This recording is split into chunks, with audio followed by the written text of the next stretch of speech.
a nuestra directora en funciones, licenciada Bessie Aguirre, maestra Muñoz y todas las personas, mis colegas de aula virtual y todas las personas que se unen. Vamos a dar inicio a esta videoconferencia que hemos denominado Aplicación de Resolución Alterna de Conflictos con Enfoque de Derechos Humanos, y para ello vamos a darle una cordial bienvenida a maestra Emma Patricia Muñoz como coordinadora de la Maestría en Derecho de Niñez, Mujeres y Familia de la Universidad Evangélica del Salvador, quien nos va a dar en este momento unas palabras alusivas a esta actividad. Maestra Muñoz. Muchas gracias, maestra Romero. Muy buenas tardes a todas y todos. Para nosotros, como Escuela de Posgrados y Coordinación de la Maestría en Derecho de Niñez, Mujeres y Familia, es un honor compartir con ustedes en esta tarde y consolidar esfuerzos académicos que realmente enriquecen a nuestra academia a partir de la experiencia y trayectoria de nuestro ponente y también docente de la maestría, que en este día desarrollará un tema desde un enfoque de derechos humanos y también de derecho comparado, esperando que esta actividad permita también adquirir competencias desde la línea transversal que he mencionado y sea de lo más provechoso posible. Muchas gracias. Muchas gracias, maestra Muñoz. A continuación tiene la palabra licenciada Bessie Aguirre de Flores, directora en funciones, para darnos un breve saludo. Maestra Emma Patricia Muñoz, coordinadora de la Maestría en Derecho de Niñez, Mujeres y Familia de la Universidad Evangélica del Salvador. Doctor Roberto Neftalí Guerrero Vega, quien nos acompaña desde México para apoyarnos con el desarrollo de esta videoconferencia. Maestra Carla Milady Romero, coordinadora del área especializada de Derecho de Familia, Niñez y Adolescencia, RAC, de nuestra Escuela de Capacitación Judicial. Profesionales del derecho que ya se encuentran conectados a la plataforma, tengan todos muy buenas tardes.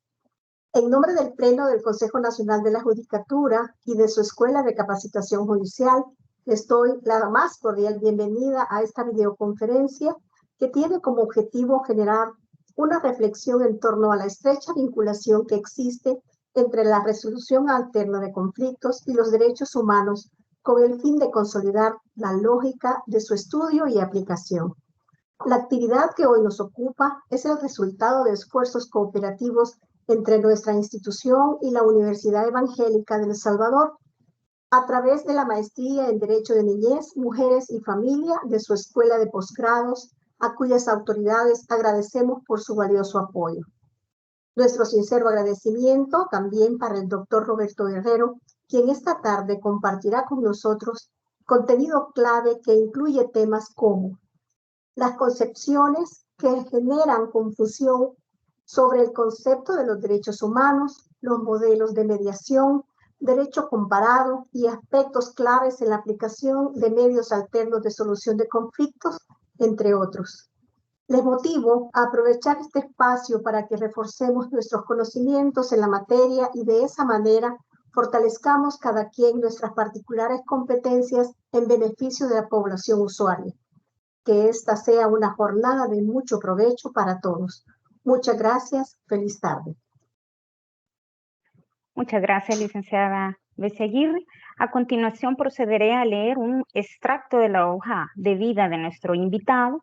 Roberto Neftalí Guerrero Vega es abogado, doctor en métodos alternos de solución de conflictos de la Universidad Autónoma de Nuevo León, México, docente investigador con 13 años de experiencia en el área de las ciencias sociales afines al derecho. Actualmente es docente de grado, posgrado en diferentes universidades a nivel nacional e internacional, así como también se desempeña como docente en la Facultad de Ciencias Políticas y Relaciones Internacionales de la UANL. Se desempeñó en el cargo de editor general en 5 años en una revista indexada de Nicaragua y actualmente es editor adjunto de la revista mexicana de Criminología y Ciencias Forenses, Ciencia, Justicia y Sociedad. Así que bienvenido, doctor Roberto. A continuación, la dinámica para el desarrollo de esta videoconferencia será que usted nos exponga los contenidos y agradecerle por aceptar nuestra invitación, la cual hemos coordinado con la Maestría en Derecho de Familia, Niñez y Adolescencia, con maestra Muñoz. Usted va a tener el espacio para darnos su ponencia, las personas que están uniéndose a nuestra videoconferencia en el chat van a ir consignando sus comentarios, sus dudas, sus preguntas a lo que usted va exponiendo, y posteriormente mi persona, como coordinadora de esta actividad, procederé a leerlas para que podamos posteriormente dar un cierre breve y puntual que nos dará maestra Muñoz como representante de la maestría, y así daríamos por cerrada y finalizada de manera exitosa esta actividad. Así que sin mayor preámbulo, doctor, tiene usted la palabra, y pues ya cuando se vaya acercando el tiempo, ¿verdad? Yo procederé a encender mi cámara para recordarle ahí el tiempo que tenemos para como a eso de las 3:40. Bienvenido, y estoy a la cátedra. Muy buenas tardes a todas y a todos. Para mí, la verdad, es un placer estar el día de hoy compartiendo este webinar, tanto con la audiencia, el público en general, junto con las autoridades. Como preámbulo, primeramente yo quiero agradecer la colaboración, en este caso que está haciendo la Universidad Evangélica El Salvador por medio de la maestra Emma Patricia Muñoz, con el Consejo de la Judicatura, quien nos está brindando este espacio tan importante para compartir estos conocimientos que he venido recabando durante mi carrera, ¿no?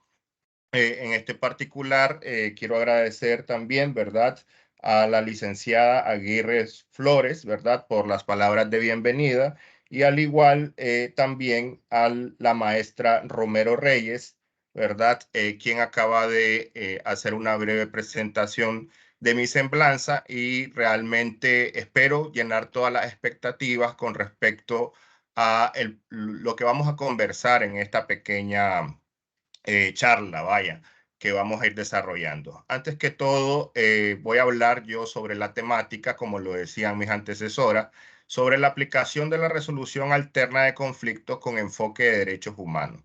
Vamos a centralizarnos un poco en lo que es el objetivo de esta ponencia. Esta ponencia tiene por objetivo principal generar una reflexión en torno a la estrecha relación que tienen tanto la institución de la justicia alternativa como los derechos, en este caso, los derechos humanos, y en el momento que se relacionan, cómo se da esta aplicación al momento de su análisis. Vaya. Si me logro, si logra haber algún impasse, por favor me avisan, pero si me logro escuchar bien, pues vamos adelante, ¿no? Entonces, partiendo de este objetivo, antes de hablar nosotros de métodos alternos de solución de, y tenemos que conocer directamente qué son los derechos humanos, ¿no?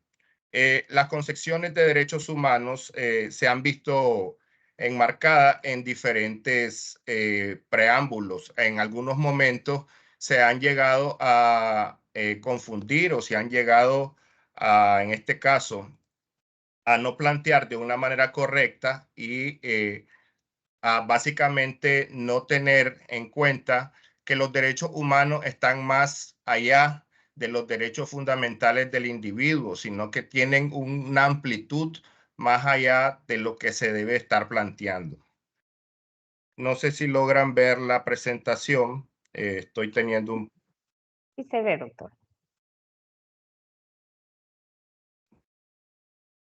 poco bien.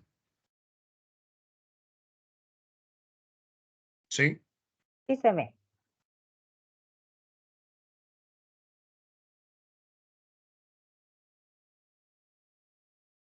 Al parecer creo que hay un poquito de retardo al momento de... ¿Nos escucha, doctor? Una disculpa, la verdad. No sé si me logran escuchar. Yo ya no Sí, se escucha tengo... ahorita, doctor. Pues si le parece bien, doctor, le podemos pasar la presentación de acá para poder mejorar un poco la transmisión.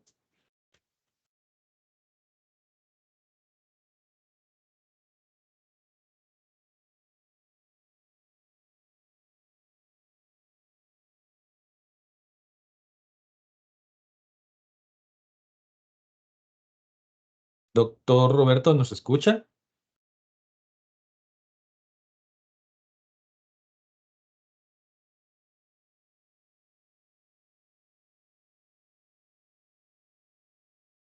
Bueno, las disculpas del caso, parece que el doctor tiene problemas con su conexión de internet. Vamos a tratar de esperar que se vuelva a conectar porque no nos responde.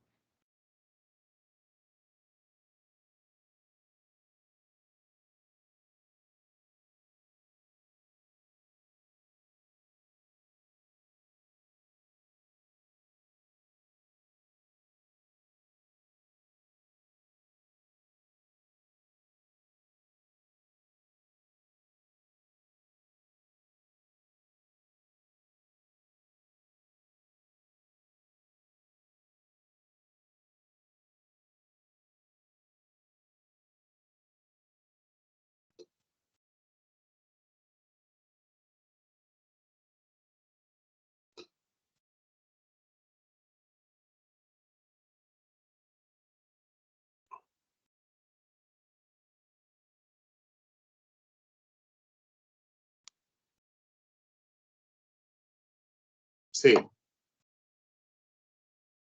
¿sí me logran escuchar? Sí, doctor. Sí, perfecto. Se le Ok, escucha. excelente, excelente. Ok, voy a retomar. Disculpen, ¿me pueden poner el objetivo, por favor? Con gusto, doctor. Ahí está. Ok, perfecto. Entonces, para retomar sobre lo que les estaba explicando, lo que nosotros vamos a tratar de relacionar en este caso es cómo se materializan estos derechos fundamentales y estos derechos humanos directamente con los métodos alternos de solución de conflicto o con los conocidos ADR, métodos RACS, MAX o MSC, que son conocidos en algunos lugares. Si podemos pasar a la siguiente.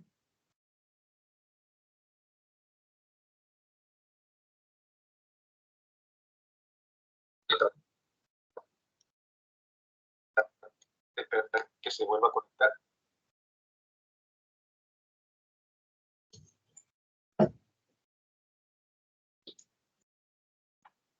Hola, hola, doctor. ¿Nos escucha?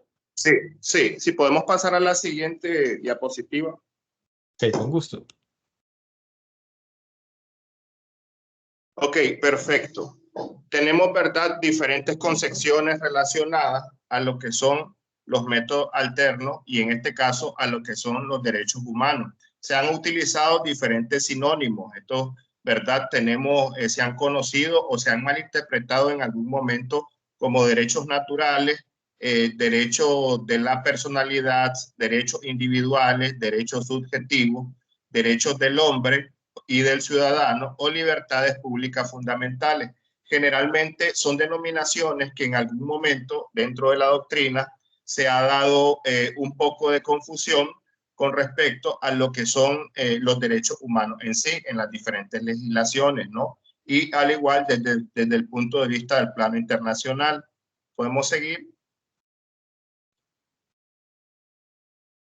Partiendo de ello, tenemos diferentes definiciones. Quiero tocar 4 definiciones de diferentes autores o de diferentes instituciones en donde los derechos humanos aparecen como un conjunto de facultades institucionales que en cada momento, ¿verdad?, histórico se concretan diferentes exigencias como la dignidad, la libertad, en este caso la igualdad entre los humanos, los cuales deben de ser reconocidos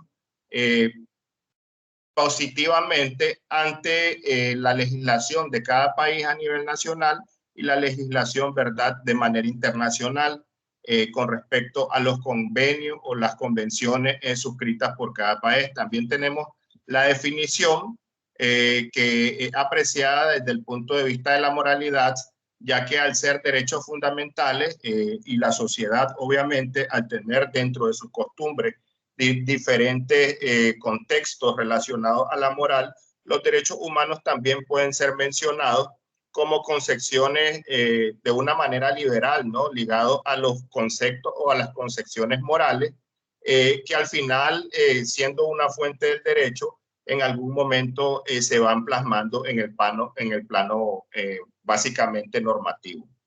Si vamos con la siguiente, por favor. Y también tenemos una definición más amplia. En esta definición más amplia tenemos a Rodríguez y Rodríguez, ¿verdad? Que plantea que los derechos humanos son una garantía, ¿no? Es un conjunto de facultades progresivas y libertades o pretensiones de carácter civil, político, económico, social y cultural, incluyendo, ¿no?, los recursos y mecanismos de garantías. En este caso, nosotros vamos a ir en esta ponencia hablando un poco sobre estas garantías que son relacionadas directamente con el acceso a la justicia como un derecho humano en las diferentes legislaciones y concepciones en los diferentes países. También tenemos la definición, en este caso del UNESCO, que es la protección de manera institucionalizada de los derechos de la persona humana, en este caso, en contra de los excesos de poder cometidos por órganos del Estado u otras instituciones que en este caso pueden establecer o llegar a vulnerar los derechos de las personas, ¿no? Entonces nosotros en estas 4 definiciones miramos una amplitud de cómo se han venido evolucionando la definición o la concepción de los derechos humanos y nosotros podemos observar que también se plantean como garantías, ¿no? Que mencionan básicamente y que protegen los derechos de las diferentes comunidades, en este caso, que pueden estar sujetas a vulneración. Sigamos, por favor. Aquí yo quiero ilustrar un poco una pequeña línea de tiempo en donde podemos observar cómo han ido evolucionando, ¿no? O cómo se han venido creando diferentes instrumentos que son instrumentos internacionales o convenciones internacionales con las cuales se ha ido evolucionando la protección de los derechos humanos. Voy a hablar de algunos de ellos, no de todos. Por ejemplo, tenemos la Declaración, ¿no?, de los Derechos de la Mujer. Tenemos también la Convención de los Derechos Humanos en el caso, ¿verdad?, de la unidad, de la preservación de los pueblos indígenas. Tenemos diferentes momentos como la Convención Belém do Pará, ¿no?, que tiene que ver con la protección, en este caso, de la niñez y la adolescencia. Y los derechos humanos dentro de esta línea cronológica han tenido el fin de enfocarse dentro de estas convenciones, dentro de estas iniciativas que han tomado los países para poder, en este caso, solventar esas garantías, garantizar esa protección que se tiene que dar a los diferentes entes que en este caso pueden llegar a ser vulnerados, como lo tenemos, ¿verdad?, que es el interés superior del niño, la niña, los adolescentes, las comunidades indígenas, la mujer o la violencia en contra de la mujer, y también podemos llegar a tener, ¿verdad?, cuestiones relacionadas a la protección de las comunidades indígenas. Entonces, este marco legislativo que se viene planteando en un marco internacional y que es ratificado por diferentes países en sus concepciones nacionales, básicamente son la materialización de los derechos humanos. Por medio de estos instrumentos se pueden llegar a tener una mayor protección de los diferentes derechos que hemos mencionado. Adelante. Adelante. Ok, eso nos hace preguntarnos, ok, existen los derechos humanos, existen diferentes convenciones que están establecidas y que están ratificadas en el caso de El Salvador, en el caso de México, en el caso de Nicaragua, en el caso de otros países, según su legislación con respecto a la ratificación de estos convenios. Pero nosotros en esta ponencia nos vamos a centralizar en un derecho humano que es fundamental, en el cual se tiene o está relacionado con el acceso a la justicia. Este acceso a la justicia tiene una gran relación con los métodos alternos de solución de conflictos, ya que esta justicia alternativa, que es una justicia que trabaja de la mano con la justicia tradicional, básicamente nos da algunas prerrogativas o nos da algunas garantías para que esta justicia sea pronta y efectiva. Aquí yo les muestro 2 frases que si la escuchan pueden llegar a tener una concepción sobre ellas. Nada se parece tanto a la injusticia como la justicia tardía, ¿no?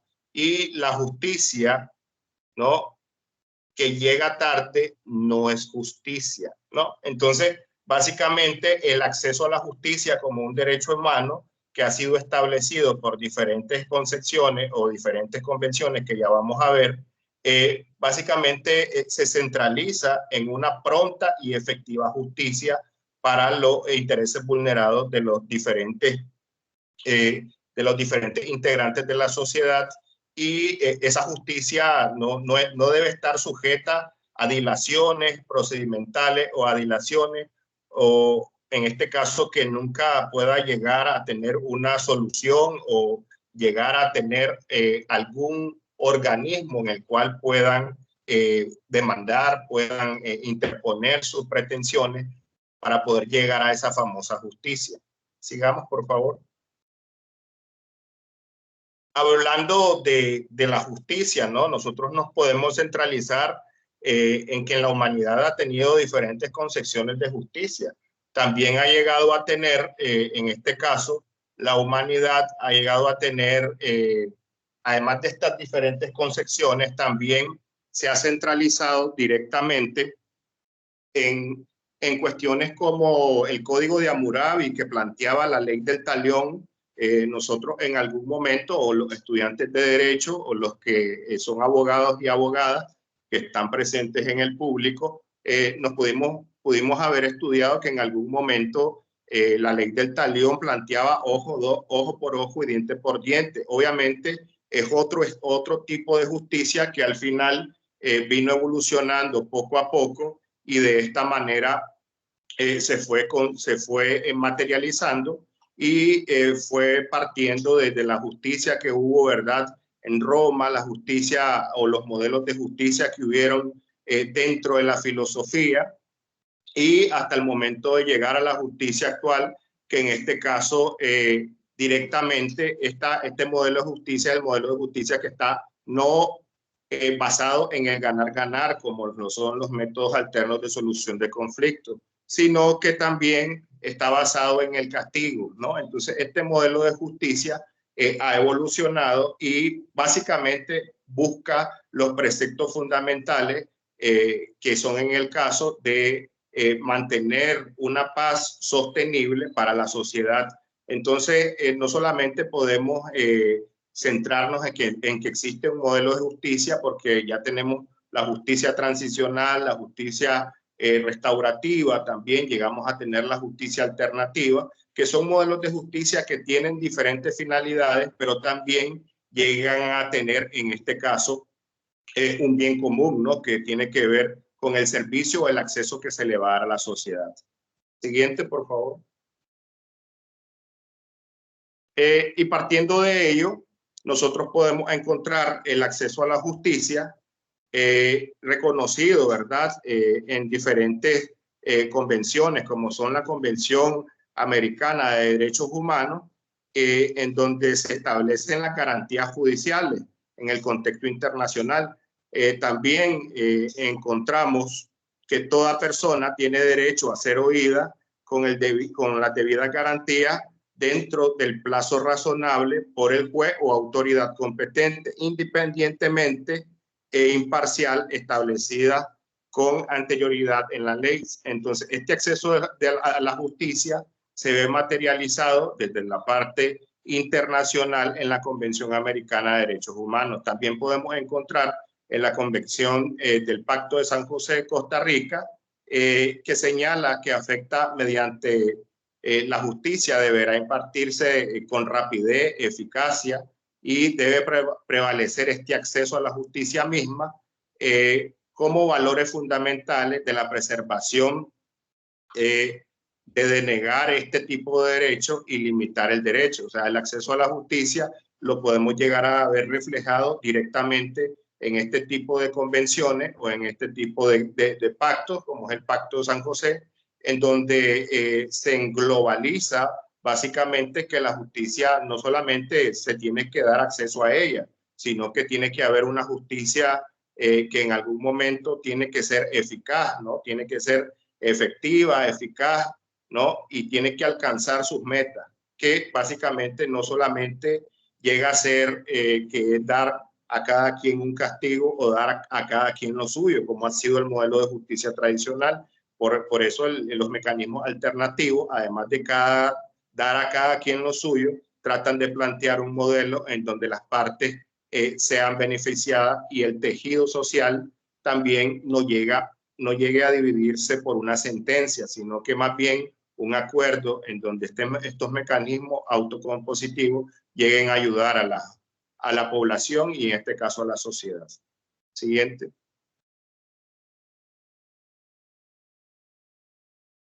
Entonces, tenemos al acceso a la justicia materializado, ¿no? El derecho de acceso a la justicia obviamente se engloba en la garantía y los derechos entre el posicionamiento que establece la Declaración Universal de los Derechos Humanos, así como contar con los tribunales directamente competentes para, en este caso, que la justicia llegue de alguna u otra manera, ¿verdad? Esto lo podemos ver en el artículo 14 del Pacto Internacional de Derechos Civiles y Políticos, ¿no? También lo podemos ver que se establece la protección judicial en el derecho que tienen todas las personas, en este caso, de recursos efectivos relacionados a los tribunales competentes.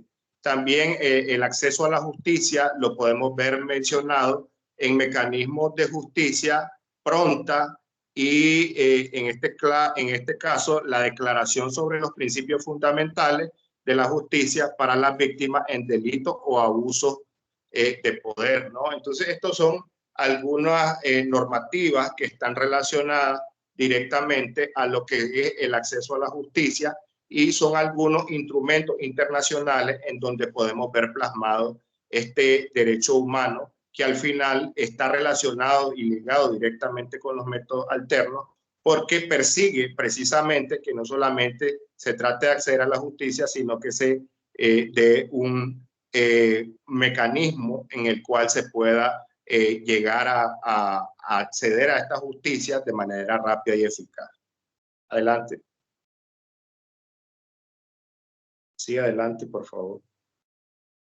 Ok, en El Salvador podemos observar que en el artículo 172 de la Constitución, ¿verdad? Se plantean que los conflictos pueden ser llevados según su materia a las diferentes sedes, ya sea o tribunales, ya sea sede administrativa, sede penal, sede laboral, según la ley de la materia o la especialidad que se vayan a plantear, pero la Constitución establece y garantiza este tipo de organismos para que se alcance de lo que nosotros venimos hablando, que es el acceso a la justicia. Esto por parte de la justicia tradicional, que tiene que ver con los tribunales de justicia que están organizados de esta manera para poder alcanzar este derecho humano.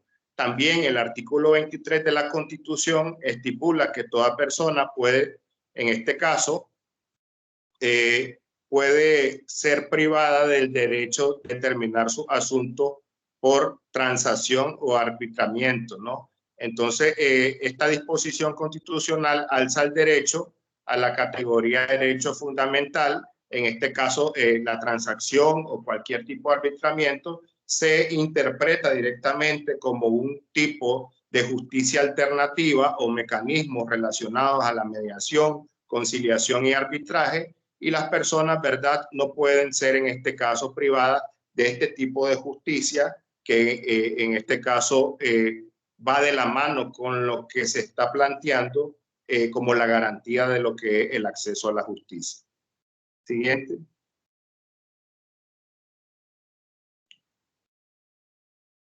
Entonces, nosotros llegamos desde una reflexión de los derechos humanos en los cuales nosotros podemos ver diferentes convenios internacionales o convenciones internacionales en donde se plasman las diferentes teorías o las diferentes reglamentaciones dirigidas a los individuos en situación de vulnerabilidad, y también cuando nos centramos en lo que es justicia y el acceso a la justicia, podemos ver nosotros como una opción viable para garantizar ese derecho humano que es el acceso a la justicia, como lo que es la justicia alternativa, en este caso los métodos alternos de solución de conflictos o de solución de controversias, como también son conocidos.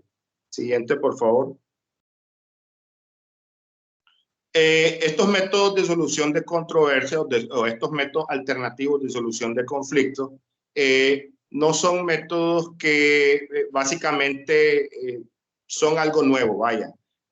Los métodos desde siempre en la humanidad se han materializado en diferentes civilizaciones. Por ejemplo, todavía en la Biblia se podían encontrar en diferentes salmos o en diferentes versículos que los mismos apóstoles optaban que las personas pudieran llegar a un acuerdo, pero no precisamente no que llegaran ante los tribunales. También en el caso de Confucio, ¿verdad? En China y en Japón, también se fomentaba el uso de los métodos alternos de solución de conflictos, que no precisamente en ese momento estaban institucionalizados, pero sí se llevaban a cabo este tipo de métodos, ¿no? También en el continente africano existían diferentes comunidades, ¿no? Que ya tenían prácticas en donde por mecanismos autocompositivos se llegaba al acuerdo o se llegaba a esa justicia pronta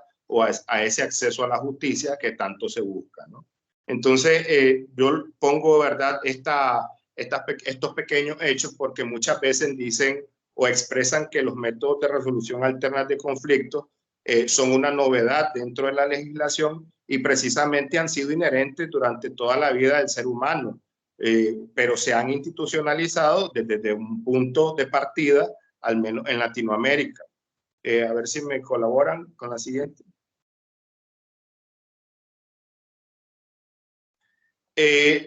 La mediación y la conciliación, ¿verdad? Al plantearse como una disciplina o como un acceso o como un medio alternativo a la justicia, nace por la carencia, ¿verdad? O por la falta de esa efectividad por parte de los tribunales que en algún momento se vieron rebasados de trabajo y que no podían realmente dar ese derecho humano o garantizar ese derecho humano en tiempo y forma a la sociedad. Entonces, nacen los mecanismos alternativos de solución de conflictos simplemente con el propósito de descongestionar a los tribunales que se dedicaban a la impartición de justicia y a tratar de bajar un poco la presión del trabajo y que esos términos o esos plazos pudieran llegar a cumplirse, porque realmente los mecanismos, por eso su naturaleza es alternativo, son alternativos a la justicia,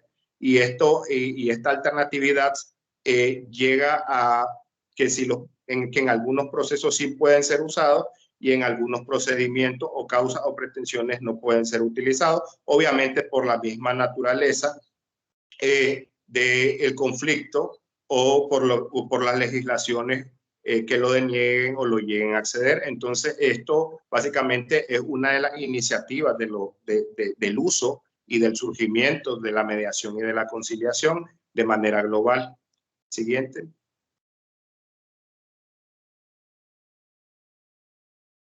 Aquí nosotros podemos observar lo siguiente. Aquí nosotros podemos observar la institucionalización de la mediación, que en este caso en el continente americano inició en Estados Unidos y se fue materializando en diferentes esferas como lo son la mediación familiar, la mediación o conciliación en materia laboral.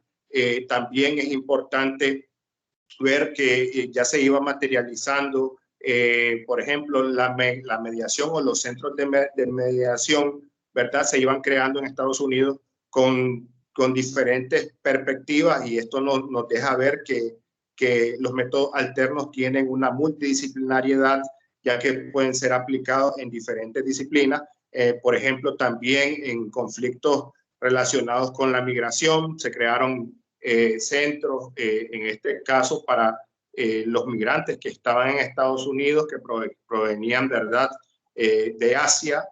Si tuvieran algún tipo de problema, pudieran dilucidar sus conflictos por medio de estos centros especializados en la mediación o precisamente en la conciliación. Entonces, dentro de esta línea de tiempo, nosotros podemos materializar y podemos observar diferentes momentos de la historia en donde se ve institucionalizada ya dentro de las leyes las diferentes figuras que hasta el momento llegamos a tener. Posteriormente, ¿verdad?, a esta institucionalización en Estados Unidos, obviamente se volvió una bola de nieve en la cual llegó a tener impacto en Latinoamérica y en países como lo es, ¿verdad?, en países centroamericanos como lo son El Salvador y Nicaragua, que los métodos alternos de solución de conflictos han tenido su auge desde los años 90 y han ido evolucionando de una manera que los procesos han sido más flexibles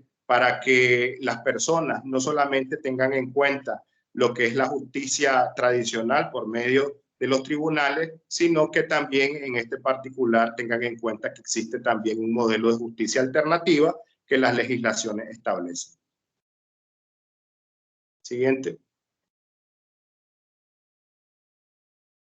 Y los mecanismos alternativos no solamente se quedaban básicamente en lo que es lo nacional, también llegaron a tener su reconocimiento, en este caso en 1907, el 18 de octubre, ante la Haya, y este derecho también se llegó a materializar en los conflictos que llegaban a tener directamente los estados miembros, o en este caso los países, y que podían utilizar también ya no solamente las cortes, ¿no?, internacionales para dilucidar sus conflictos, sino que también podrían utilizar mecanismos autocompositivos y heterocompositivos como lo son el arbitraje, la mediación y la conciliación.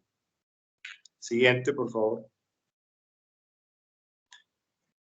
Esto nos da, ¿verdad?, diferentes concepciones. En muchas legislaciones, la mediación es considerada lo mismo que la conciliación, y en algunas legislaciones llegan a tener diferentes características, ¿no?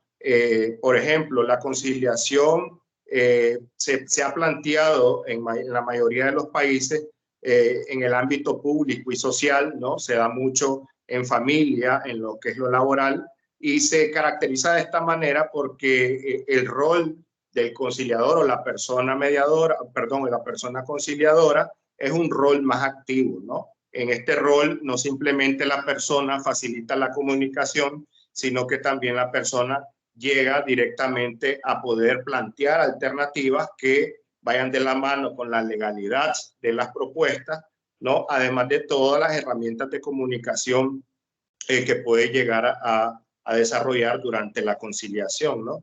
La mediación también se ha visto, pero se ha visto en algunos países más en el plano meramente civilista, en donde se ha consignado también en el derecho mercantil, con el derecho de los particulares, el derecho contractual, y en algunas legislaciones hay una limitación directamente de lo que es la persona mediadora, ¿no? Porque a la persona mediadora solo se le designa un facilitador de la comunicación y no una persona que directamente pueda dar alternativas sobre el asunto. Esto, ¿verdad?, va a variar por legislaciones.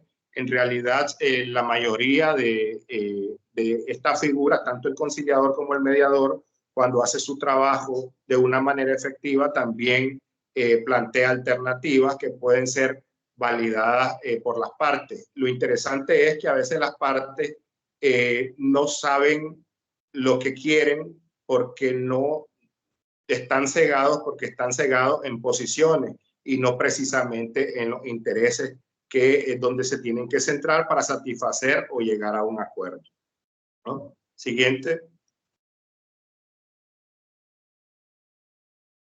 Siguiente, por favor. Para ser un buen mediador o una buena mediadora, conciliador, se tienen que tener algunas competencias importantes relacionadas a cómo manejar el conflicto, a entender el conflicto, ¿no? El conflicto puede ser o puede llegar a ser visto de una manera negativa o positiva. Aquí nosotros podemos ver a instituciones como la Real Academia Española, que plantea que el conflicto directamente, y lo pongo como una palabra clave, pero habla de situación en desgracia, y lo asimila a choque, a realmente un acto desagradable, ¿no? Podemos ver otros autores, en este caso, como Ben Yamata, que llega a decir que el conflicto es inherente a los seres humanos y afecta a todas las personas. También a Joan Galton, ¿verdad? Quien actualmente hace un par de semanas falleció, quien es un estudioso de la paz y la resolución alterna de conflictos y también los diferentes modelos de violencia, planteaba que el conflicto también no lo podemos ver desde un punto de vista no solamente como un displacer, sino que lo podemos llegar a observar desde un punto de vista como una oportunidad para el cambio. Entonces, son diferentes perspectivas de ver el conflicto. Siguiente, por favor. A esto le conocemos, ¿verdad? Los que trabajamos en mediación y conciliación como la teoría del iceberg, ¿verdad? Porque muchas veces los que no conocen de los métodos alternos de solución de conflictos tienden a sobreestimar que esta disciplina es más un trámite que al final toda persona puede realizarlo. Y al ser esta sobreestimación, ¿verdad? Están en una equivocación rotunda porque al final existen profesionalización dentro de las instituciones que se dedican a gestar este tipo de procesos. Y obviamente aquí ustedes pueden ver de lo complicado que puede llegar a ser poder llegar a encontrar los sentimientos o los valores o las necesidades e intereses de la persona. Muchas veces la punta del iceberg es lo que se logra ver. La punta del iceberg es la posición. La persona puede decir, no, yo no quiero ver a la otra persona, no quiero hablar con la otra persona, la verdad no tengo nada que hablar, pero realmente dentro de ese disgusto, dentro de estos sentimientos, un buen mediador o una persona conciliadora puede desarrollar un discurso comunicacional que puede ir tratando de amenorizar esas posturas para fomentar el diálogo y para poder llegar a ver dentro de esos sentimientos y emociones y llegar directamente a saber qué es lo que necesita para llegar a un acuerdo con la otra parte. Entonces, explorar esta teoría del iceberg nos hace ver que realmente esta justicia alternativa o estos mecanismos no son algo sencillo, son algo que tiene que ser tratado por un profesional, tienen que ser tratados por personas que tengan la capacitación establecidas por las leyes y que tengan, ¿verdad?, las destrezas para poder llevar a cabo este tipo de procesos. Sigamos, por favor. Sí, sigamos. Entonces, nosotros en las ciencias sociales logramos llegar a tratar con el actuar de los individuos, ¿no? El individuo siempre está buscando un equilibrio, ¿no? Siempre va a tener carencias y para subsidiar esas carencias y satisfacer esas carencias va a infringir en conducta. Esas conductas pueden ser conductas muy correctas, pero también puede inducir en conductas violentas que van a originar el conflicto, ¿no? Entonces, en la búsqueda permanente del equilibrio del ser humano, el conflicto siempre va a ser inherente al mismo ser, ¿no? Y estas personas, obviamente, son las que llegan con un nivel de conflictividad o en algún momento a los centros de mediación o conciliación para que ellos puedan ser orientados o enmarcados o encuadrados, ¿verdad?, por profesionales de la justicia para que se puedan llevar a cabo los métodos alternos de solución de conflictos. Adelante.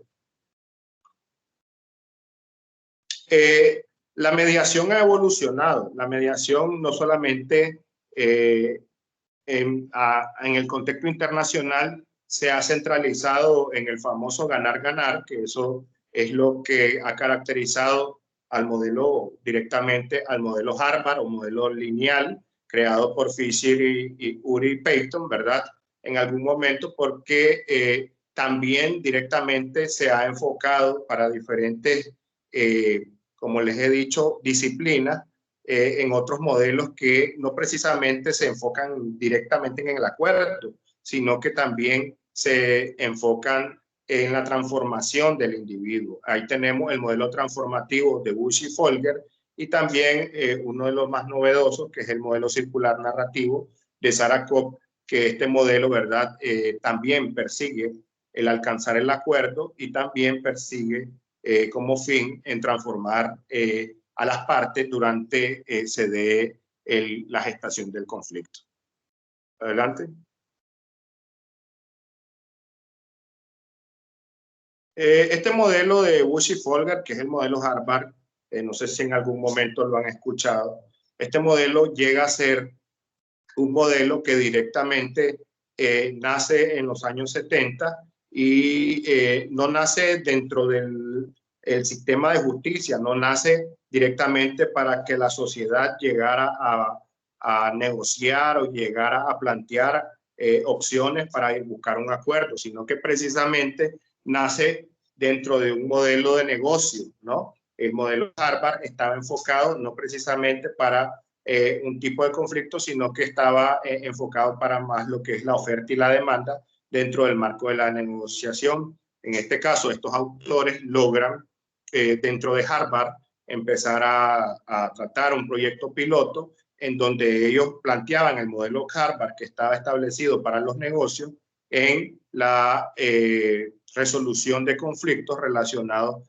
a los conflictos escolares u universitarios, en el cual se fue planteando de una manera que se consiguieron muchas cuestiones exitosas y este modelo fue adaptado directamente a lo que es la justicia alternativa, directamente de la mediación. Sigamos. Entonces, en este modelo Harvard podemos ver las alternativas, ¿verdad? Ya lo que venimos hablando, que pueden haber, que puede plantear la persona mediadora, los intereses, las opciones, ¿no? También existen, ¿verdad?, los criterios de legitimidad, porque también no se va a venir a mediar algo que no es realmente legítimo. Los compromisos también se centran en la comunicación, en la relación, y precisamente este modelo busca y está concentrado directamente en buscar lo que es el acuerdo, no la transformación de la persona como sí o de las personas, sino que directamente el acuerdo. Sigamos.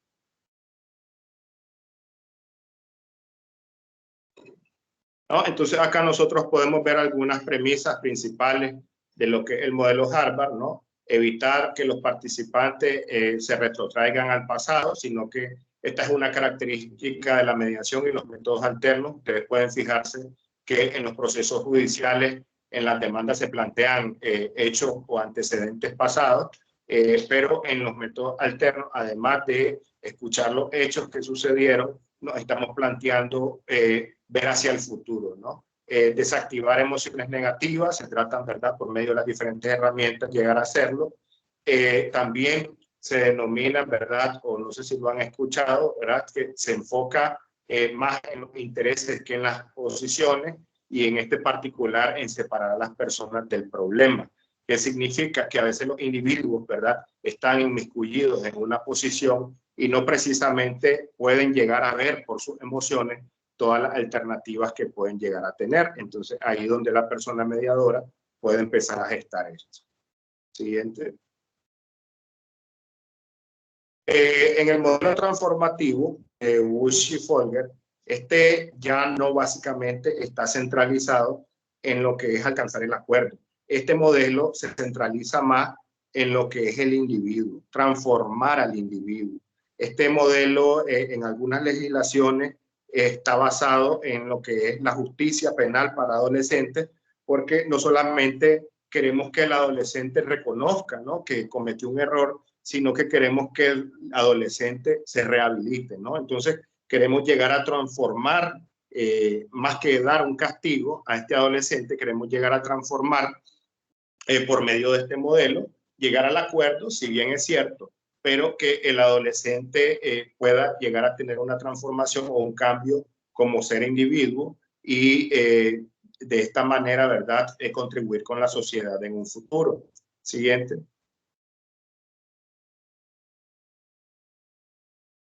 El modelo transformativo también se plantea mucho también en lo que es materia de familia, porque al final en las disputas familiares, dependiendo de las pretensiones, a veces se nos olvida, ¿verdad?, a lo que es los intereses de la niña, el niño y el adolescente, que en este caso es el interés superior, ¿no?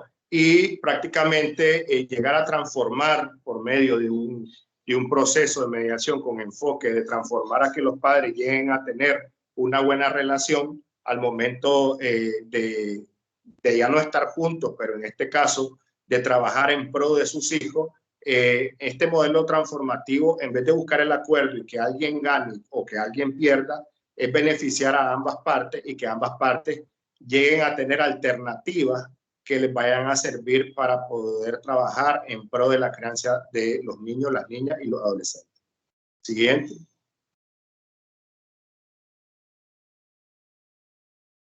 Siguiente. Entonces aquí nosotros podemos ver que en este caso las premisas fundamentales del modelo transformativo están directamente en el eje conceptual de revalorización, ¿verdad?, de los conflictos, de empoderar a las partes para que ellas puedan asumir directamente este método autocompositivo, pero con este enfoque transformativo, que no estén precisamente pensando en ganar, sino que estén precisamente en transformar sus vidas para poder llegar a un acuerdo y así beneficiar a terceros involucrados. Siguiente.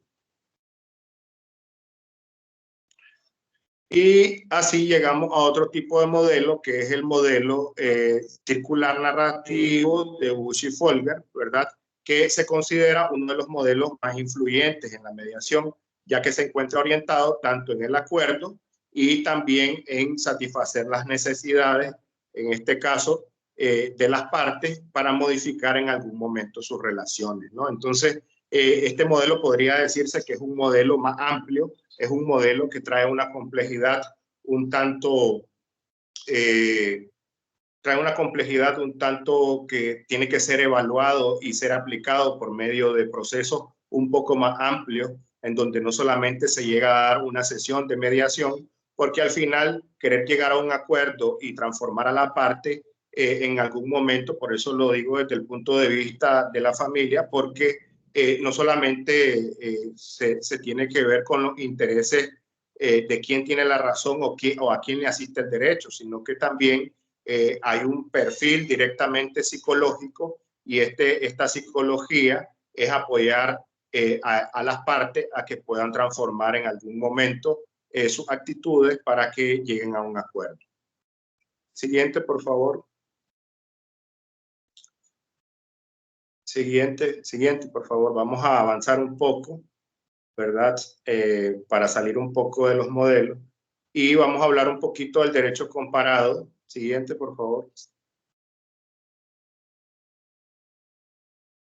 Aquí quiero mostrarles, ¿verdad? Ya de manera procedimental, en el caso de Nicaragua, llegamos a tener a la conciliación en materia familiar dentro de los procesos judiciales, que en este caso se puede ver de manera coercitiva. Cuando digo coercitiva es que la tenemos integrada dentro del proceso y que las partes van a ser llamadas en este caso, por el juez o la jueza para que lleguen a una conciliación. Entonces aquí se judicializa un poco este tipo de método, pero también lo tenemos en sede administrativa como lo es el Ministerio de la Familia, ¿no? Entonces quiero darles pues también una idea de que estos mecanismos alternativos en las diferentes legislaciones se pueden ver involucrados en un momento procesal, en un momento antes de la disputa o durante todo el proceso, que puedan las partes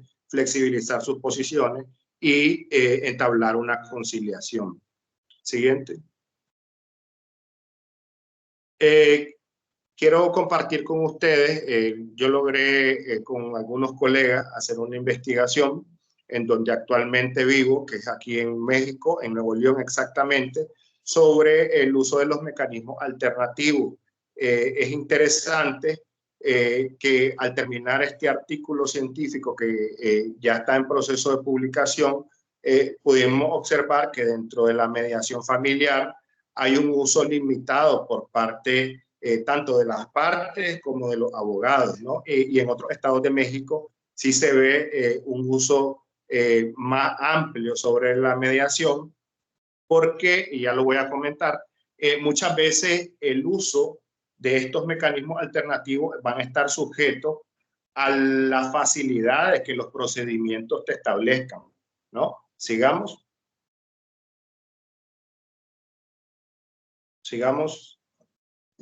Aquí nosotros podemos ver los asuntos, ¿verdad? Que en materia familiar se llegan a gestar, y también nos damos cuenta que en materia de familia, al menos en el estado de Nuevo León, a veces no hay un uso correcto de lo que es la mediación familiar, en este caso la conciliación, ¿no? Porque está dentro del proceso, pero no precisamente es tan efectivo o es tan directamente.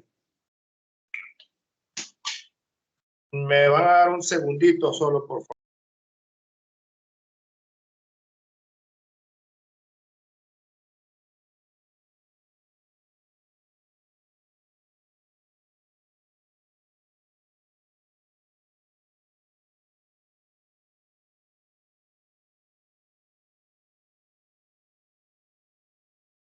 Una disculpa. Entonces nosotros podemos ver, ¿verdad? Que en este caso la mediación familiar a veces no es utilizada de una manera correcta, porque al final dentro del proceso no se establece desde las condiciones específicas en donde vaya a ser efectiva. Vaya, quiero darme a explicar.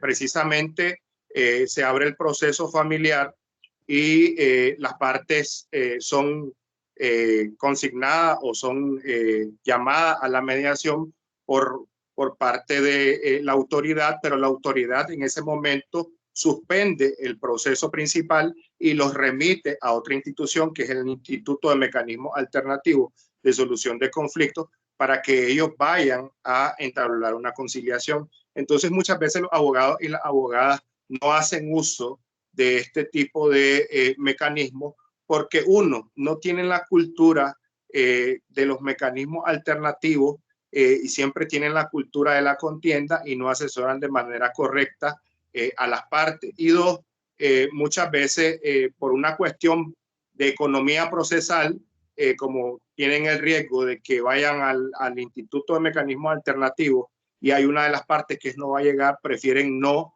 en este caso, no optar por la conciliación y seguir con el proceso. Entonces, eso ha sido aquí en Nuevo León uno de los, es una de las cuestiones procesales que al final ha menorizado su uso en lo que es en la mediación familiar. Sigamos. ¿Verdad? Aquí están algunas estadísticas, ¿verdad? Que en el caso particular de Nuevo León, su índice más alto lo refleja en la materia de familia con 1.692 expedientes abiertos. Pero lo interesante de esta estadística es que los expedientes abiertos están en sede judicial y no precisamente llegan o son remitidas las causas o la mayoría de las causas al Instituto de Mecanismos Alternativos. Sigamos.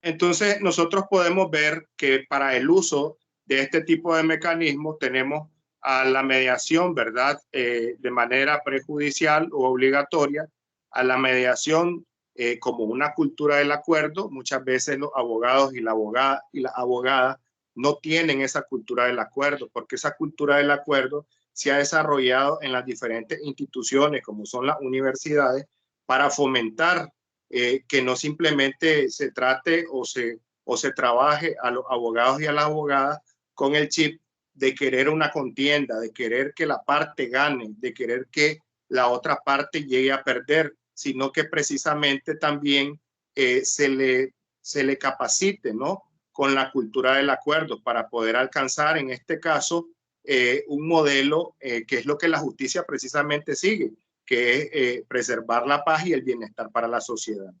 Sigamos, por favor. Y aquí tenemos algunos aspectos claves que ya hemos hablado, ¿verdad? Sigamos, que más o menos ya hemos venido desarrollando, ¿verdad? En que si la mediación se va a dar en sede administrativa o se va a dar, o si la va a ofertar, en este caso, una institución dentro del proceso judicial o fuera del mismo o en ámbito privado, o también está el factor o la figura de la judicialización de los métodos alternos, que a veces es muy criticada porque le dan el papel al juez o a la jueza para que ellos puedan ser, en este caso, jueces y juezas de la causa y en algún momento fomentar la conciliación o la mediación a las partes.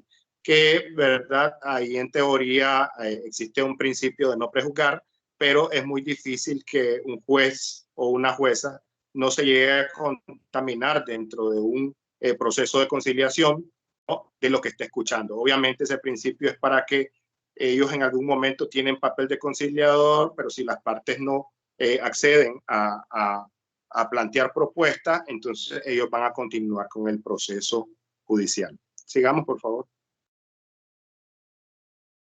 Entonces, los roles en la conciliación, ¿verdad?, van a ser determinantes con respecto a la capacitación que lleguen a tener o la cultura de la paz que lleguen a tener las partes, los abogados, las personas conciliadoras, los jueces, porque obviamente, aunque estos mecanismos institucionalizados son relativamente nuevos, su uso y su estructura van a poder plantear un precedente si hay una sinergia entre lo que es la educación para la paz, que es el fomento de estos mecanismos alternativos y el uso dentro de las leyes, y también la integración efectiva que puede haber dentro de los procedimientos. Vaya, por ejemplo, si ustedes dentro de la Procuraduría General de la República en El Salvador poseen a personal completamente especializado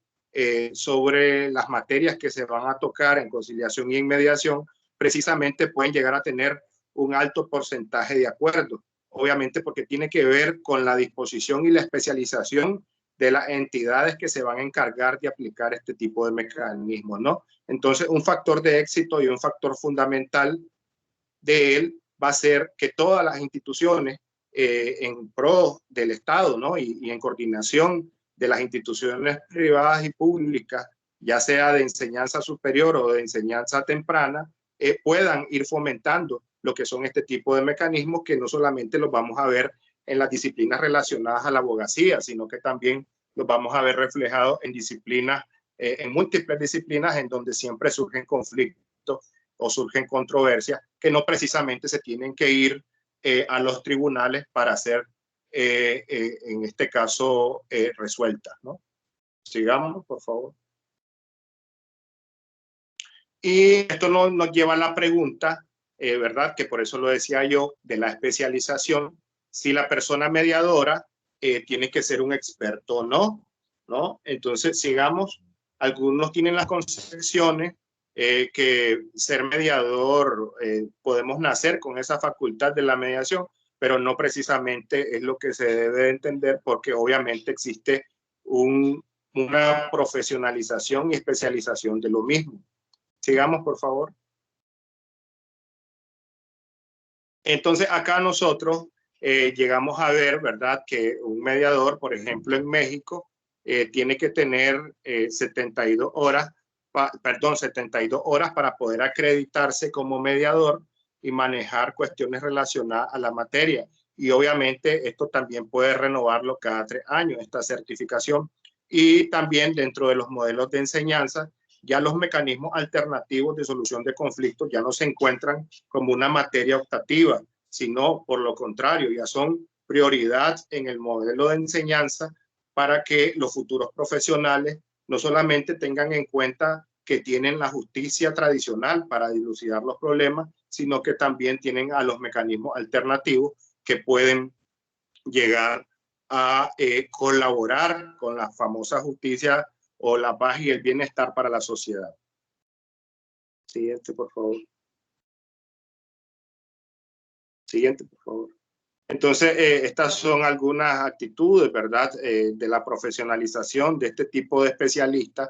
Deben de saber identificar si los conflictos o las causas o las pretensiones permiten que sea mediable o no mediable. Estas son algunas habilidades que deben de ir desarrollando, deben de trabajar en desarrollar herramientas como la escucha activa, la lluvia de ideas, el trabajar el caucus, que es trabajar directamente con las partes de manera separada, saber cuándo utilizar esas técnicas y utilizar también las teorías del conflicto de diferentes concepciones para entender al individuo, llegar a basar directamente en lo que son los intereses de las personas y no precisamente en sus posiciones.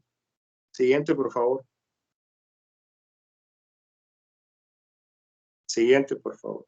Entonces, imagínense que por eso les digo que no precisamente tiene que decirse que hay un mediador o mediadora nato, ¿no? Porque tiene que profesionalizarse y especializarse. Esta persona tiene que manejar la teoría del conflicto, las teorías de negociaciones, que son estos modelos que yo le he estado mencionando, la programación neurolingüística, el lenguaje persuasivo, la neurociencia y la inteligencia emocional, ¿no? Entonces, muchas veces, y siempre lo he dicho, en muchas partes de Latinoamérica, los que son, que están bajo la batuta de manejar los mecanismos alternativos, llegamos a ser los abogados y las abogadas, pero no precisamente somos en algunas materias los más dotados para poder llegar a entender los tipos de conflictos que hay, como lo es en materia de familia o en materia de adolescentes, ¿no? Donde tiene que haber una especialidad en donde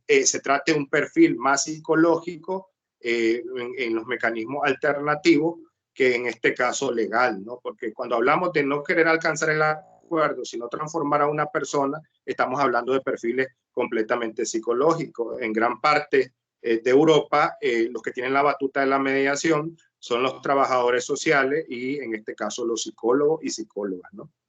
Siguiente. Siguiente, por favor.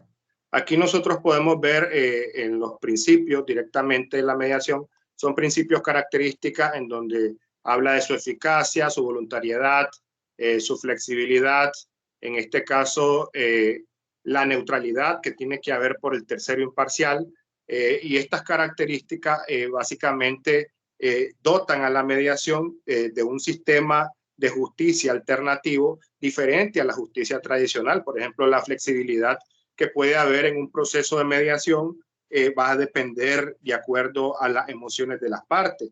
Por ejemplo, hay mediadores que pueden llegar a hacer una mediación en 20 minutos, 25 minutos, pero eso lo van a dictaminar cómo estén las emociones o cómo estén el grado del conflicto, porque el conflicto también tiene una serie de niveles y escaladas, y las personas que son expertas en esto saben cuándo utilizar estas herramientas, pero no son procesos completamente rigurosos. Un proceso riguroso es el modelo tradicional de justicia, en donde tiene que haber una demanda, tiene que haber una contestación de demanda, se tienen que oponer pruebas y se tiene que dictar una sentencia. Si no hay una parte o en este caso, si no se establece esa parte del proceso, no va a ser válida la sentencia, ¿no? Pero en este caso, en la mediación, las partes pueden llegar hasta con un acuerdo ya conversado y simplemente el mediador o la institución va a hacer la revisión de este acuerdo y la homologación misma.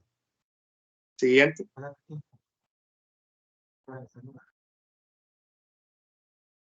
Aquí simplemente les muestro un poquito. De Roberto me hace que él mismo se acepta. Yo soy un gran ruido, así que dice que. Perdón. Mire, pero ¿cuánto acepta el trabajo completo? porque No logro, pedí los 22 días, no maestra. no logro escuchar bien, pero bueno. En este caso, aquí les estoy mostrando algunas diferencias que hay entre la mediación y los juicios, ¿no? ¿Quién decide? Aquí tenemos que las partes deciden. ¿Quién controla? En este caso, las mediaciones. En este caso, tienen que ser las partes, no precisamente los abogados o la persona mediadora, ¿verdad? Se da una orientación, pero quienes tienen la voluntad de ir o no ir a este tipo de mecanismos son las partes. Aquí tenemos, ¿verdad?, que el procedimiento es informal en algunas legislaciones y en el otro, ¿verdad?, en la justicia siempre lo establece la ley y muchas veces el tiempo de la resolución alterna pueden ser días o semanas y en los juicios se pueden dar con respecto a las etapas procesales del juicio, pueden ser meses o hasta años, ¿no? Entonces es interesante porque no existen tampoco las reglas de las pruebas, existen orientaciones o reglamentaciones internas de las instituciones para poder escuchar a los menores, para poder interactuar con algún perito, con alguna asistencia y poder dilucidar o quedar claro de lo que se está tratando del conflicto, pero no precisamente hay un periodo en donde se apertura prueba, ¿no? Siguiente, por favor. ¿Verdad? Y estas son algunas otras ventajas, ¿verdad? Que yo no diría porque no quiero que se tome en cuenta que aquí se está poniendo a la justicia alternativa por encima de la justicia tradicional.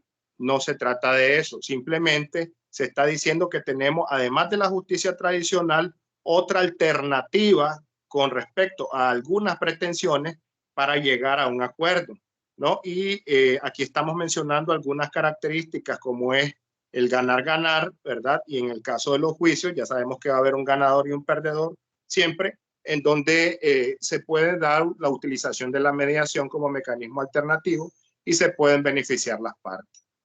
Siguiente.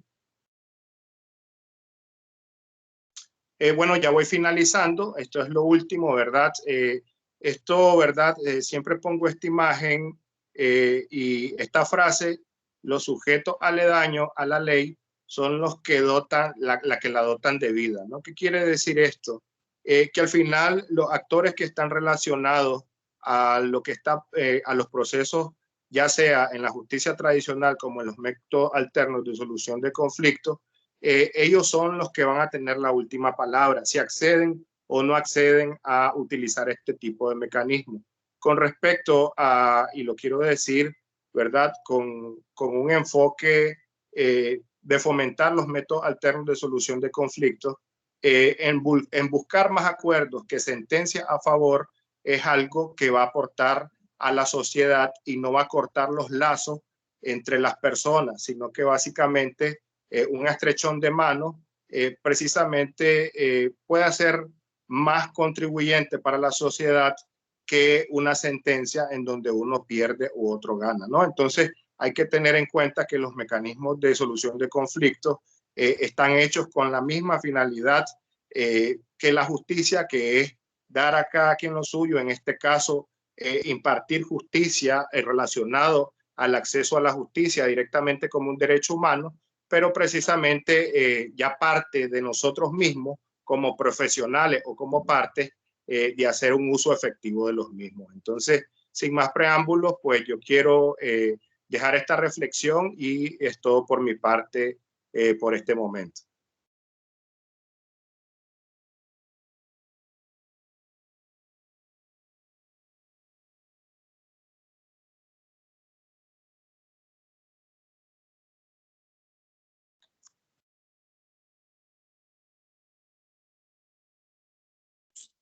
No sé si está por ahí la maestra Carla.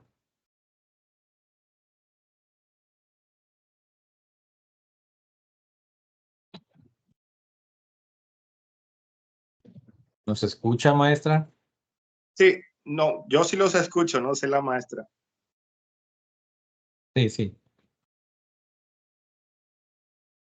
Deme un segundito, permítame.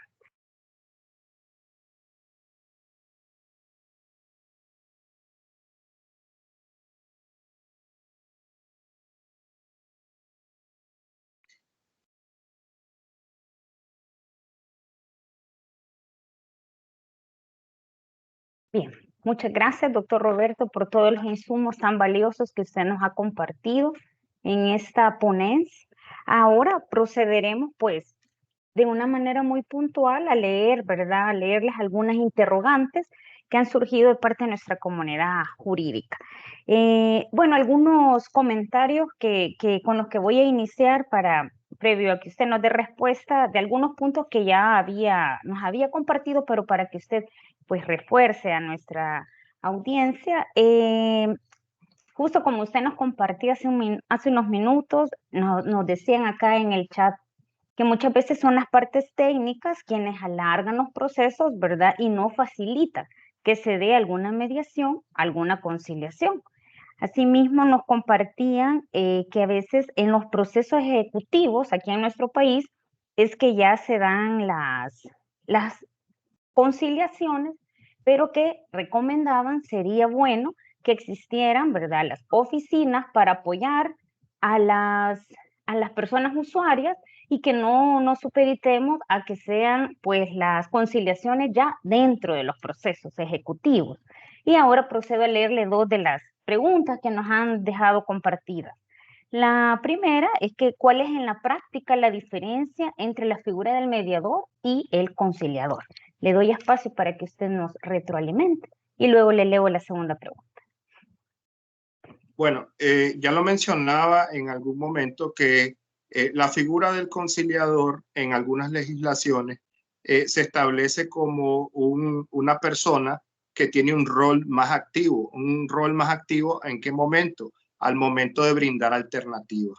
El mediador en sí, en algunas legislaciones, por ejemplo, llega a tener solamente la facultad en este caso, de motivar el proceso de comunicación, hacer preguntas abiertas, cerradas, circulares, que permitan fomentar la comunicación e indagar sobre el problema, pero no precisamente el mediador, al identificar los intereses, va a poder dar una alternativa o va a poder plantear una opción o generar una opción. Entonces, generalmente la figura de la conciliación o el conciliador o la persona conciliadora tiene esas atribuciones que es básicamente brindar esas opciones o alternativas partiendo de lo que plantea la legalidad sobre el asunto o la materia y en este particular también haciendo también una contribución a las partes, porque a veces las partes o los abogados o las abogadas no tienen claro lo que directamente necesitan para satisfacer sus necesidades. Entonces, la experiencia del conciliador, al poder dar esa alternativa, les va a dar bastantes luces para poder llegar a un acuerdo. Perfecto, doctor. Muchas gracias. También nos hacen mención si ya dentro de los países México y Nicaragua, ¿quién hace la función de mediador o conciliador? Si usted nos puede ampliar entre este derecho comparado. Bueno, en el caso de México, en el caso de Nuevo León, ¿verdad? Como Estado federativo, existe una institución especializada que es el Instituto de Mecanismos Alternativos de Solución de Controversias, en donde se llevan a cabo las mediaciones y las conciliaciones de diferentes materias. Pues, por ejemplo, en materia de trabajo ya existe un órgano especializado en donde también se llevan a cabo este tipo de trámites. Y obviamente podría decirse que no está directamente judicializado porque se remite, está dentro del proceso en llamarlos a conciliar, pero el juez directamente no hace el papel de conciliador, no judicializa esa parte de la mediación, sino que los remite o remite el expediente a las instituciones especializadas, ¿no? Que es una gran ventaja. En el caso de Nicaragua, existen dos organismos como lo son el Ministerio de la Familia, que puede llevar a cabo, dependiendo de la pretensión, la conciliación familiar, y precisamente en sede judicial, en la audiencia inicial, se llama a las partes, que en este caso los que lo llaman son los mismos jueces o juezas, para que diminoren sus posturas y puedan plantear alternativas antes de que comience o o en este caso antes que se desarrolle la etapa de la ratificación de la demanda o de la contestación de la misma, ¿no? Entonces, en este sí, ¿verdad? En Nicaragua se encuentra judicializada y en este caso en México hay un instituto especializado en llevar a cabo este tipo de proceso. Perfecto, doctor. Muchas gracias. También acá nos comparten que en nuestro país hace 14 años hubo un intento de impulsar, ¿verdad?, las oficinas de resolución alterna de conflictos con mediadoras certificados para que se homologaran esos acuerdos en los juzgados donde se derivaban los expedientes en materia penal, así como también en materia de familia. Así que muchas gracias a la colega Ingrid que nos comparte esos insumos. Asimismo, surgían algunas otras dudas que se las trasladaban a usted ya dentro de nuestro contexto. Sí, dentro de la Procuraduría General de la República, que también hay público que nos acompaña, sí existían centros de mediación y pues por ahí se les ha compartido también esa información. Asimismo, me trasladaban algunas otras preguntas, doctor Guerra, por otros medios, no por correo institucional, correo electrónico, que si dentro de su experiencia, de los modelos que usted nos compartía, ¿cuál sería el que a su criterio actualmente todavía es el que más aplica? Si el lineal, el transformativo o el circular narrativo.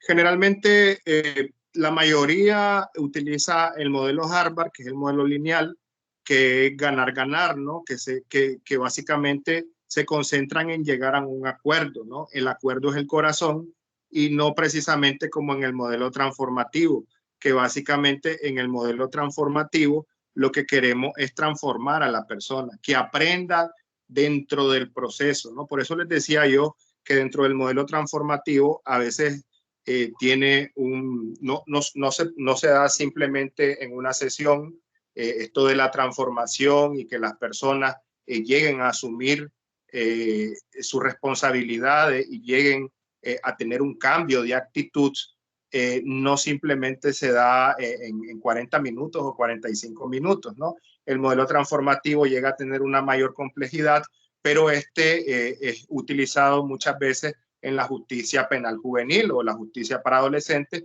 porque obviamente tratan de trabajar lo que es la no reincidencia de los tipos penales en cuanto a las actitudes de los adolescentes y de insertarlos en programas en donde ellos puedan ser capacitados, puedan ser instruidos y puedan ser insertados nuevamente como un núcleo o un individuo que va a aportar algo a la sociedad, ¿no? Entonces ahí nos enfocamos más en un acuerdo que no precisamente queremos que el adolescente directamente diga, sí, yo fui y vuelva a cometer el delito, sino que también se enfoca más en este tipo de cambios relacionados al individuo.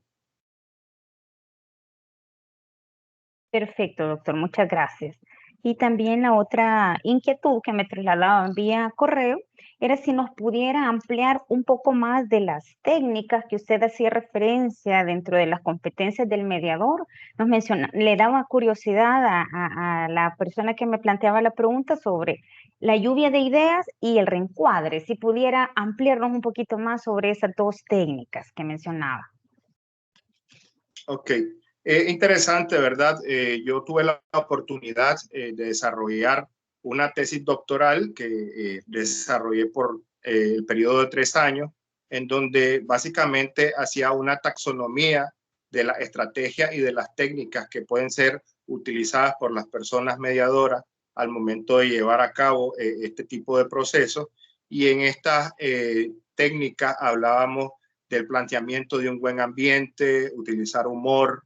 En este caso hablábamos de el agente de realidad, hablábamos del reencuadre, hablábamos de la escucha activa, hablábamos de brainstorming o lluvia de ideas, como es conocido, y esta generación de opciones se va a aplicar dentro de una fase de la mediación o la conciliación en donde las partes ya hayan planteado un diálogo directamente y también se complementa con una técnica que es el levantamiento de una agenda en donde se pongan los puntos controvertidos que están siendo discutidos, pero no desde las posiciones, sino desde los intereses.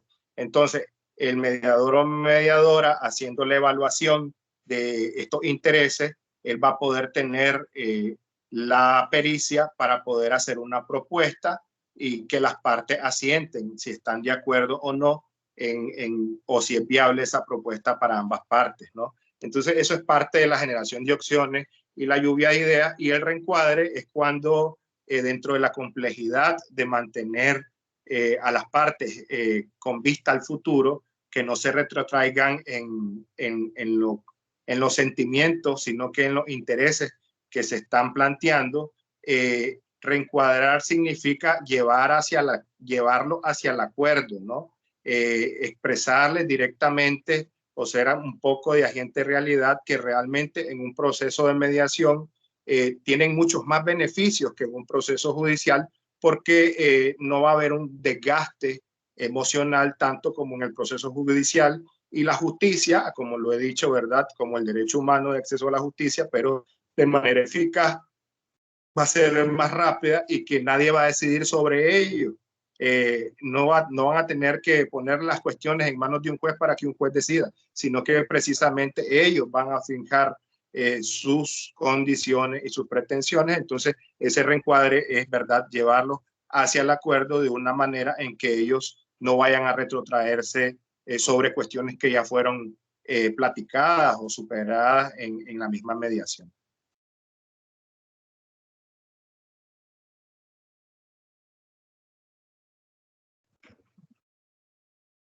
Perfecto, doctor, muchas gracias.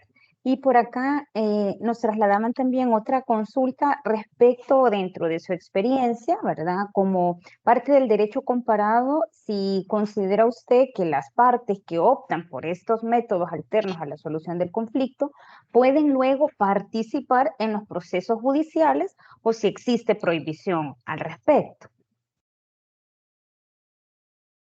Una disculpa, es que cuando enciende la cámara no la logré escuchar. Tal vez me repite la pregunta. Sí, con gusto. Como derecho comparado, en su experiencia, las partes que optan por estos métodos pueden luego participar en los procesos judiciales, o existe prohibición. Si nos puede dar sus apreciaciones a partir de su experiencia en el derecho comparado. Sí, directamente en el caso de Nicaragua, las partes en cualquier momento del proceso judicial pueden decir, ¿saben qué? Ya para esta segunda audiencia ya hablé con el demandado o la demandada, y pues ya llegamos a un acuerdo, estamos cansados de seguir en el proceso judicial, y pues queremos llegar a una conciliación. Entonces las partes no tienen esa limitación, no hay esa limitación de que si voy por un mecanismo alternativo no voy a poder ir a demandar a la parte, ¿no? Entonces esa limitación en la mayoría de legislaciones, también en el caso de México, no existe, ¿no? Excelente, doctor. Asimismo, le leo otra de las apreciaciones de nuestra audiencia. La afectación emocional en el proceso de conciliación es de mucha relevancia, nos menciona Alexander Padilla, para mejorar el proceso. También teníamos esa apreciación. Y ya para, igual, ¿verdad? Si existe por parte de la comunidad que ahorita está unida a esta actividad, puede seguir trasladándonos sus apreciaciones, comentarios. Y para ir cerrando, doctor, la última que se me ha trasladado vía correo es si dentro de su experiencia actualmente considera que existe un mayor acceso a la justicia alternativa, o si seguimos con la cultura de querer obtener siempre una respuesta jurídica a todo tipo de conflictos. Más o menos usted nos compartía la experiencia de Nuevo León. Entonces, si nos pudiera ahondar un poco más sobre su apreciación. Sí, realmente el camino de la justicia alternativa, en este caso del uso de los mecanismos alternativos de solución de conflictos, ha sido como toda la evolución en la justicia, un proceso un tanto lento, pero se ha trabajado en pro de trabajar esas tres esferas que les digo, ¿no? Directamente trabajarlo desde la sociedad, desde la educación, desde establecer este tipo de mecanismos en educación para la paz, en este caso en políticas públicas que fomenten el uso o el buen uso de los mecanismos alternativos, y precisamente también dentro de los procesos judiciales hay una capacitación, hay una certificación, hay una especialización por los diferentes organismos para que esto se focalice no como un simple trámite como se miraba antes. De hecho, antes no lo mirábamos, al menos en mi país, no lo mirábamos como una clase, sino que lo mirábamos como parte de procesal penal, de procesal civil, pero no mirábamos mecanismos alternativos. No habían 64 horas ni 48 horas para explicarnos cómo se hacía una mediación. Entonces, eso ha ido evolucionando, eso ha ido ampliándose. Obviamente, por ejemplo, acá México le dio grado constitucional a la mediación, y esa constitucionalización dio que cada estado también llegara a trabajar directamente en la especialización y en la inmersión en sus leyes de este tipo de mecanismos.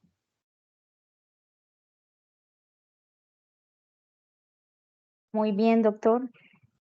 Con esas preguntas iríamos dando el cierre a esta actividad. Agradecerle nuevamente a usted, doctor, por toda la experiencia que nos ha compartido, por su tiempo, y le vamos a dar la palabra a maestra Muñoz para que ella haga un breve cierre de esta actividad y de las ideas fuertes que usted pues, nos ha compartido. Maestra, tiene la palabra. Muchas gracias, maestra Romero. Agradecer también al doctor Guerrero y a la audiencia que nos ha acompañado en estas 2 horas. Y realmente se ha abordado un tema desde un recorrido histórico de los derechos humanos, la relevancia que tiene en la sociedad y cómo ese progreso ha permitido visibilizar muchos aspectos en pro de la sociedad y también para la construcción de una cultura de paz. Efectivamente, como se ha señalado en el transcurso de la ponencia, la resolución alterna de conflictos es importante y tenemos que hacer un cambio de perspectiva con un enfoque de derechos humanos, priorizar el acceso a la justicia de la población y, como en algún momento lo mencionaba doctor Guerrero, el ganar-ganar. Hemos conocido realmente la importancia de comprender el conflicto, la persona mediadora, como ese puente en lograr realmente la solución de un conflicto a partir de un diálogo, pero ello requiere también de capacitaciones, la formación en competencias, destrezas para lograr la efectividad de lo que es la mediación o la conciliación. Por ello, estos espacios, como lo ha generado la Escuela de Capacitación Judicial, con acompañamiento de la Escuela de Posgrados de la Universidad Evangélica de El Salvador, es relevante en aras de solucionar, de comprender cuál es un conflicto y que se requieren de verdaderas respuestas a partir de un diálogo que visibilice las peticiones de las partes involucradas y llegar, como en un momento retomo la palabra de doctor Guerrero, al corazón de lo que está sucediendo. En ese también sentido, es una alternativa eficiente para resolver los conflictos desde un método integral. Como lo veíamos, hay diferentes métodos, el modelo circular narrativo o el que de conformidad a la escuela que se ha retomado. Pero todo debe ser siempre bajo el marco de la construcción de una cultura de paz, desde la visión de las poblaciones en condición de vulnerabilidad y en especial cuando estamos en presencia de casos como los de materia de familia, niñas, niños, adolescentes, escuchar a esta población de conformidad también a las observaciones que ha emitido el Comité de los Derechos del Niño. Por ello, basándonos en el principio de economía procesal, el acceso a la justicia, la búsqueda de una solución amigable desde la visión de los derechos humanos, es parte de un trabajo, un cambio de perspectiva y que podamos lograr esas soluciones que vayan siempre orientadas a toda la sociedad. Nuevamente agradecer la participación de doctor Guerrero, a la Escuela de Capacitación Judicial por este espacio que se ha proporcionado y realmente la participación ha sido muy integral de conformidad a todos los elementos que se han desarrollado. Maestra, le traslado la palabra. Muchas gracias por sus ideas fuertes. con las cuales concluiríamos este webinario. Agradecerle nuevamente a la Escuela de Posgrados, a la Maestría de Familia, Niñez y Mujeres de la Universidad Evangélica. Gracias a usted, doctor Roberto Guerrero, por facilitarnos esta actividad. Ha sido pues muy enriquecedora, y como Escuela de Capacitación Judicial reiterar nuestro agradecimiento, nuestro saludo de parte del Pleno del Consejo Nacional de la Judicatura. Gracias por unirse de manera puntual a las actividades que promovemos, invitarles a que sigan pendientes en nuestras redes sociales de las actividades que se están desarrollando de la Escuela de Capacitación Judicial, y desearles una feliz tarde. Muchas gracias. Muchas gracias. Gracias, doctor.